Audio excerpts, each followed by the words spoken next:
एक श्यामपुर नाम के गांव में सीता नाम की लड़की रहा करती थी। सीता के पास बचपन से ही एक जादुई चिड़िया हुआ करती थी, जिसका नाम उसने टूनी चिड़िया रखा था।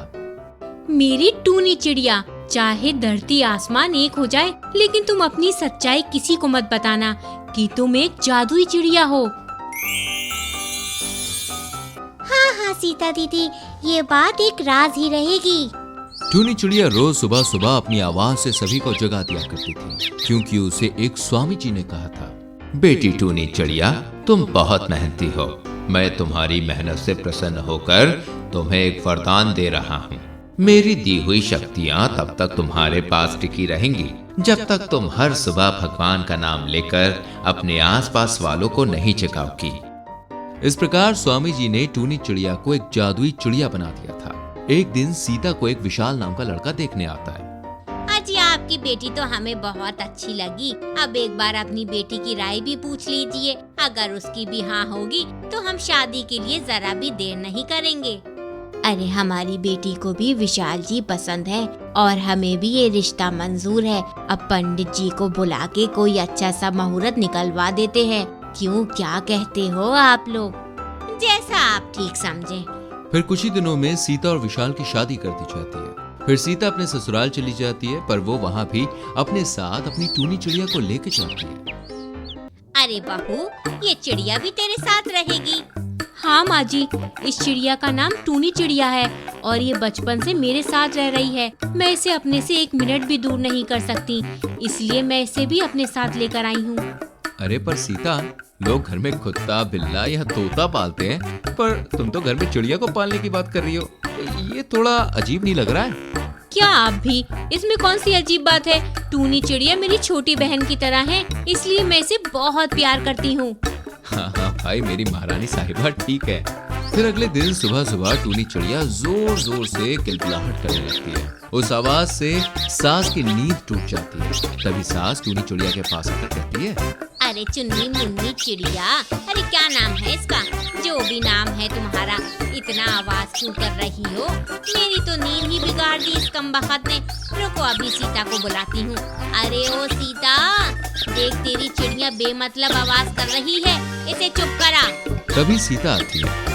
माँ जी, सुबह सुबह तो सभी चिड़िया किलकिलाहट करती हैं। अच्छा, कोई बात नहीं, धीरे धीरे आपको इसकी आदत हो जाएगी, इसलिए आप ज्यादा टेंशन मत लीजिए। क्या? ये मुसीबत तो काफी परेशान करेगी। छोड़ो इस चिड़िया को। बहू, तुम सभी के लिए नाश्ता बनाओ, और भी घर के काम बाकी हैं, वो सभी कर लेना।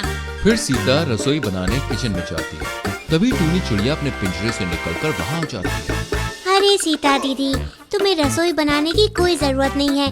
मैं हूँ ना, मैं सारी रसोई बना दूंगी। ऐसा कह के वो अपनी जादुई शक्ति से नाश्ता बना डालती है और घर का सारा काम भी अपने जादू से कर डालती है।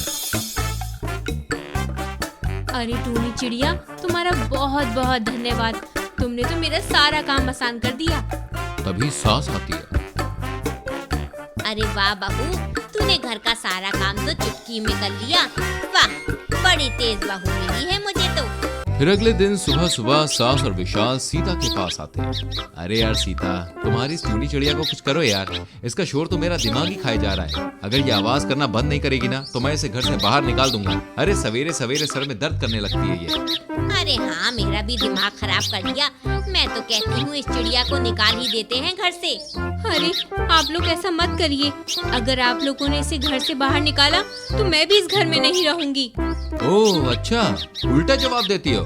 तो ठीक है, तुम भी निकल जाओ मेरे घर से अपनी चिड़िया को लेके यहाँ से। फिर विशाल और उसकी माता सीता और उसकी टूनी चिड़िया को घर से निकाल देते हैं। हे टूनी चिड़िया, अगर हम वापस अपने मम्मी पापा के गांव गए तो मम्मी पापा की बहुत बदनामी होगी, जो मैं देख नहीं सकती।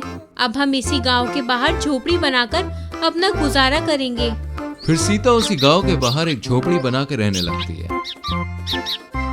बहन सीता, मुझे माफ कर देना, मेरी वजह से तुम्हें अपना घर छोड़ना पड़ा। पर तुम चिंता मत करो, एक दिन तुम अपने पति के घर जरूर जाओगी। तब तक मैं तुम्हारे पति और सास की दिन रात उनके घर के बाहर रहकर उनकी रक्षा करूंगी और खाना खाने ही तुम्हारे पास आऊंगी। फिर टूनी चिड़िया ऐसा ही करती है। वो दिन रात विशाल के घर के बाहर बैठ के उन दोनों की रक्षा करने लगती है। फिर एक दिन विशाल घर देर से आता है। अरे मेरा बेटा आ गया, मैं तेरा कब से इंतजार कर रही थी। चल खाना खाने बैठ जा, आज तो मैंने तेरा पसंदीदा हलवा बनाया है। पर विशाल कोई जवाब नहीं देता और अपने कमरे में जाके सो जाता है। अरे इसे क्या हुआ, शायद थक गया होगा। फिर अगले दिन सुबह विशाल की माँ देखती है विशाल 11 बजे तक सो रहा होता है। अरे बेटा तू अभी तक सोया क्यों है? पता नहीं इसे कल से क्या हुआ है। ऐसा कह के वो विशाल के सर पर हाथ रखती है तो वो देखती है कि उसका सर बुखार से बहुत गर्म हो चुका होता है। हाय रे मेरा बच्चा तो बुखार से तड़प रहा है। अब मैं क्या करूं? मुझे तो डॉक्टर को फोन लगाना भी नहीं आता। ये सब टूनी चिड़िया अपनी शक्ति से देख लेती है और विशाल के पास आकर उसे अपनी चोंच में उठा लेती है और उसे घने जंगल में ले जाती है और कुछ जड़ी बूटियों का रस निकालकर उसे विशाल को पिलाती है, जिससे विशाल को होश आ जाता है। फिर वो सभी सीता की झोपड़ी के पास इकट्ठा हो जाते हैं। अरे बहू मुझे माफ कर देना, मैं तो इस चिड़िया को सरदर्द समझती रही, पर आज इसने मेरे बेटे की जान बचाई। मुझे नहीं पता था कि ये एक जादुई चिड़िया है। अरे हाँ सीता, हमें टूनी चिड़िया ने अपनी सारी सच्चाई बता दी है, हमें माफ कर देना सीता। अजी कोई बात नहीं, आपने सच्चाई स्वीकार कर ली और हम दोनों को अपना लिया, ये ही मेरे लिए सबसे बड़ी बात है। फिर विशाल और उसका पूरा परिवार टूनी चिड़िया के साथ खुशी खुशी रहने लगता है। अच्छी लगी कहानी तो जल्दी से वीडियो को लाइक और शेयर कीजिए। आने वाली कहानियों को देखने के लिए चैनल को सब्सक्राइब करके बेल आइकन प्रेस करें, जिससे आपसे कोई भी वीडियो मिस ना हो। मिलते हैं अगली वीडियो में। Till then bye bye, take care.